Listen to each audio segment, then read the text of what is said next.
Hello, Conference for Global Transformation. My name is Richard Watson, and this poster session is called Investing for Better. Over the next few minutes, I want to talk to you about how to move your projects forward by expressing them in terms already being used by professional investors to allocate capital to the next wave of for-profit, nonprofit, and hybrid organizations. Last year at this conference, I was struck by how energized, focused, and motivated all the participants are about their life. It seems that everybody in this community is out to make the world a better place. I was inspired to bring whatever I can to contribute to each and every conversation I found myself in. My background is in personal finance and investment management. In 25 years in the investment industry, I've had the opportunity to see firsthand the process by which capital is allocated to new ventures. What I want to do today is describe some of those recent innovations in that process and give you language you can use to describe your projects in order to attract donors, supporters, and investors to your great ideas. I'm going to use the term impact investing to describe these innovations. But before I go into the latest and greatest funding pathways available to you, I want to cover some basics just to put us all on the same page. The investment industry has always been quantitative and analytical in its approach. First, there was fundamental analysis, which takes into consideration all the financial information reported by a company in their balance sheet and income statements. It also includes assessments of a company's ability to compete in their chosen markets. Then came technical analysis, which looks almost exclusively at the historic price movement of a company's stock as it's traded in the open market. Technical analysis looks for patterns in price movement to make short and medium-term buy and sell decisions. Quantitative analysis integrates both sources of data and seeks to find statistically significant indicators of the future price of a stock or, by extension, the value of an organization. Wealth management layers on top of all that an individual investor's particular time horizon and risk tolerance. But whatever the approach, all of these techniques have one thing in common: the goal of maximizing investment returns. That's where impact investing comes in. Impact investing looks at the non-financial returns produced by an organization and aligns that with the intended outcomes of the investor. This approach has also been applied in the nonprofit sector in the form of metrics-based giving. Impact investing has been around for a long time under different names. It's only recently that the data and analytics have been available to proactively target and choose preferred outcomes, as opposed to the older approach of just avoiding bad outcomes. Think sin stocks or various divestiture initiatives which have gained traction over time. There's one other topic I need to address before getting into the language of impact investing, and that is to touch on recent advancements in corporate legal structure.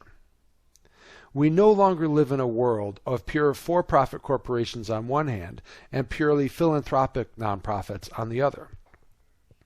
There has been a tremendous amount of creativity and innovation in the past 20 years to create hybrid business models, integrating the best of both worlds into new forms of organizational structure. Venture philanthropy, for example, combines the analytical investment approach of venture capitalism with the donation-based funding model of traditional nonprofits. B corporations, as another example, start with the standard corporate structure of a for-profit business and legally infuse it with the mission-driven purpose commonly found in the nonprofit world. As you look at how your idea or project is going to grow beyond you and your immediate originating circle, you will want to consider literally giving it a life of its own as a separate legal entity. This may be a C Corp, a B Corp, or one of several other types. There are many forms to choose from, and before you take that step, I strongly encourage you to consult legal and tax licensed professionals before you make any final decisions. For the record, I'm a licensed fiduciary investment advisor, and I use impact investing methods with my clients. So let's dive into that a little bit. Over the past 20 years, tremendous progress has been made in creating a framework for assessing the non-financial outcomes that a company produces. If you're in business or finance, you've undoubtedly heard the term FASB standards. These are accounting standards which govern the way in which core financial statements are produced. All publicly traded firms in the U.S. are required to report FASB standard financial statements every quarter. We now have SASB, the Sustainable Accounting Standards Board. While not legally required yet, the SASB standard defines the manner in which corporations report their non-financial report results across 5 different areas of behavior, including environmental and social impacts. Some of the metrics across these areas include energy consumption, greenhouse gases, wage equality, and ethnic and gender diversity. The Global Reporting Initiative takes an even broader scope than SASB.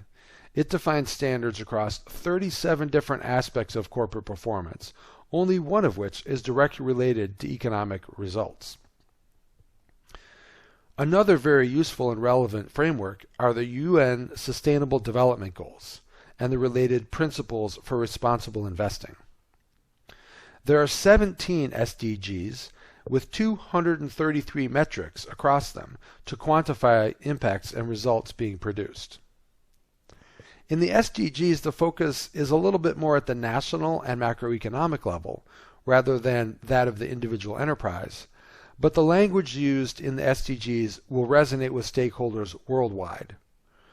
I strongly encourage you to research these various frameworks to identify the types of things that investors are looking at when they consider the non-financial impacts that they would like to generate with their investment dollars or donation dollars.